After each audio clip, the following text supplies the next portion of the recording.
like you're getting something from one pot, create another pot or go to another pot and where you feel more appreciated. Yeah, absolutely, man.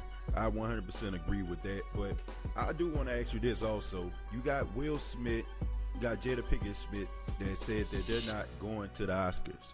And you also have Spike Lee who basically said that we should boycott the Oscars. Now, he went on record saying that he wasn't saying a boycott, but a lot of people would say that he was insinuating that. So do you feel like a boycott is the right direction to go in if you want to bring, I guess, attention to African Americans not being acknowledged at the Oscars?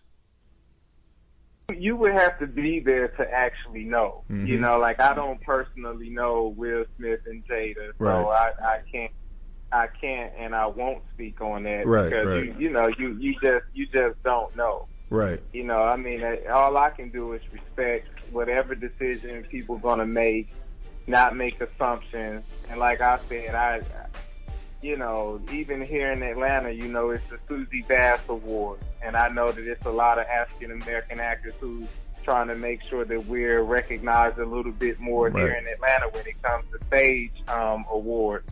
And, so it's always something going on, seeming like the Black Panther fight for something. But that's why I just encourage everyone to remember why we started this whole thing. Right. No one said, man, okay, I want to wake up and, get all of these awards and all this, like and some people probably did, don't get me wrong, but if you go back to why you stuck with it all of these years, is not to win a medal and then say, okay, I can die now. I finally got my little award. Right. That's not what it's about. You want to continue creating the art. So, think about all of the lives that you've touched and educated through your talent. Like, that's more important than, needing some recognition, So, and that's what I'm saying. Most of the plays that I'm a part of, it's all about changing lives.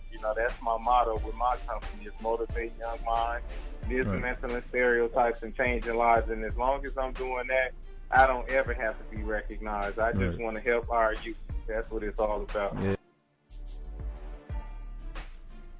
I heard you mention at the beginning of the question, you mentioned Michigan. Now, you are a Michigan native. You were born and raised in Flint, Michigan. So tell me, what do you think about the whole Flint, Michigan water crisis? Well, it's sad. It's very sad. I feel like it's sad that, an explanation mark has to explode in front of our faces before we all react. Right. This is something that pretty much started in 2011. It didn't take full effect until 2014. So for 2 years, you're looking at the explanation mark being in everyone's faces. Right. You got residents saying, hey, this water smells bad, this water looks bad, this water tastes bad, but no one is responding, so it takes us to find out years down the line that the water is very contaminated. But see, the thing is, a lot of people don't really understand, exactly what's going on in Flint. You just look at it like all these killings and all that stuff, but it's like the poverty is very, very low. Right. You're looking, I mean, it's very high. You're looking at, 100,000 people staying there. 41%, is living in poverty. Wow. So the way that all of this stuff started, a state-appointed emergency management was put in place in 2011. And this was in an effort to try to find ways to save money. Right. So this is how, so they figure, okay, we can, purchase, we were purchasing the water from Detroit. Right. And then we figured out, okay, we can purchase the water through another company, through Lake Huron, and that way we can save money, even more money. So that's when the plan happened, and then they said it wouldn't happen until 2016. Right. Well, not yet, that it wouldn't be completed until 2016. So in 2014, that's when we switched over. Right. And now, 2 years later, the water has gotten people with all types of complaints. Right. You know, and people, I mean, it went from rashes to people's hair falling out. And see, my thing is, I'm just really hoping that people find some type of organization to donate to. Yeah. You know, someone who's going to do right, you know, by our people. Like, because the thing is, let me ask you this, TJ. When you woke up this morning, right. did you think about how you were brushing your teeth? No, honestly, I didn't. You know, I just turned the water on. I didn't think, wow, you know. Think about the water when you got in the shower. No. You know, when you wash your hair, when you know, whatever it is. Like you have to imagine. Just imagine this, and this is to all of the listeners. This is right. If you have any type of heart, you will feel what I'm saying. Like, you have to understand that babies at this point can't even be touched with the water. So imagine trying to bathe your baby with bottled water that's running low. Wake up in the morning tomorrow and try to brush your teeth using bottled water. And see how difficult that is to brush your teeth with something like that. There's so many things in life that we take for granted. Absolutely, man. You know, and we just forget about. You see, this isn't something that Flint wants.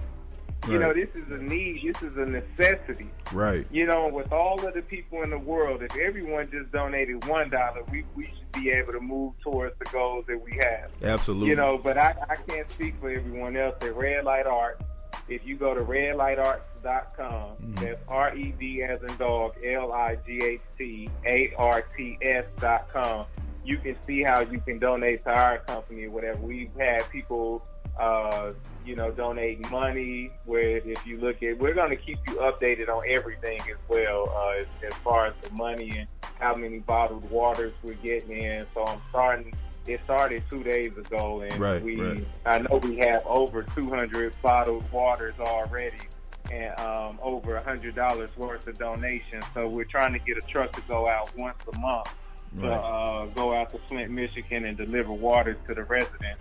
Man, but that's great. Please support. You know, we really, really need your help. Right. What was life like growing up in Michigan? Like, you know, just take me back down memory lane. You know, a young Rob Demery growing up in Flint, Michigan. Well, so you're in that case, you're asking for the loss to Rob Demery as well. Yeah.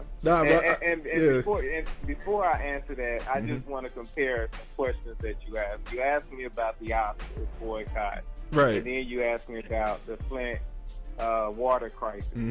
Like, just for a second, think of the two, and which one is more important? I mean, that's a no-brainer.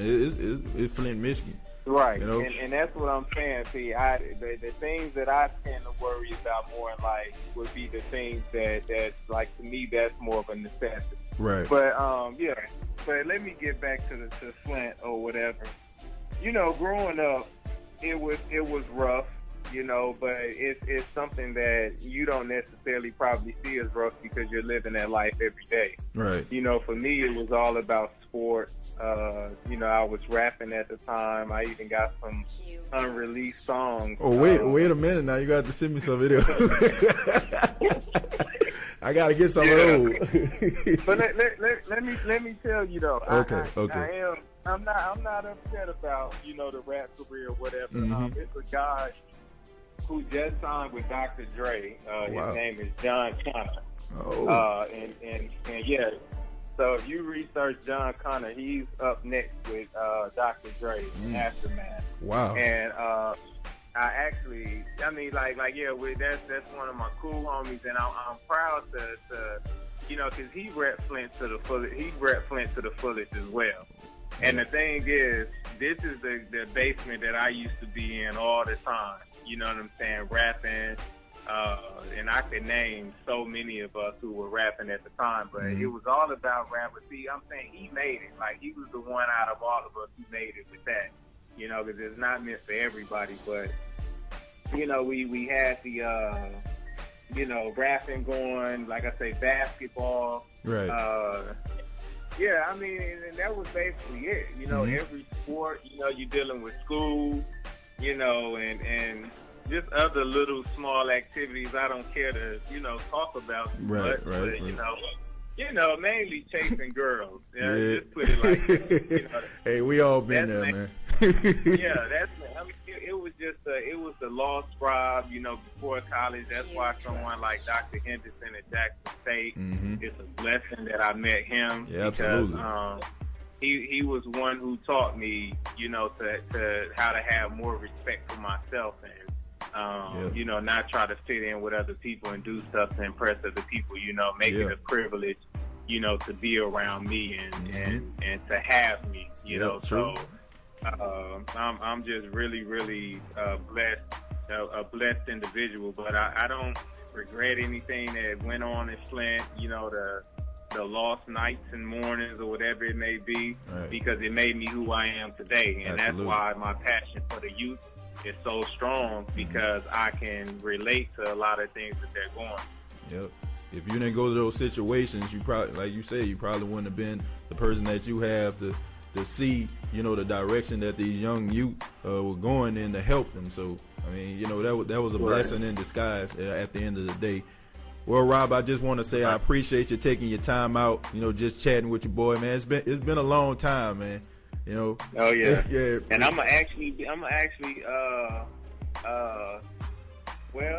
be around through the weekend, so we'll be able to hang out a little bit. Okay, yeah, that sounds good to me. This is The Real Show on Spreaker.com. It's your boy, Rob Demery.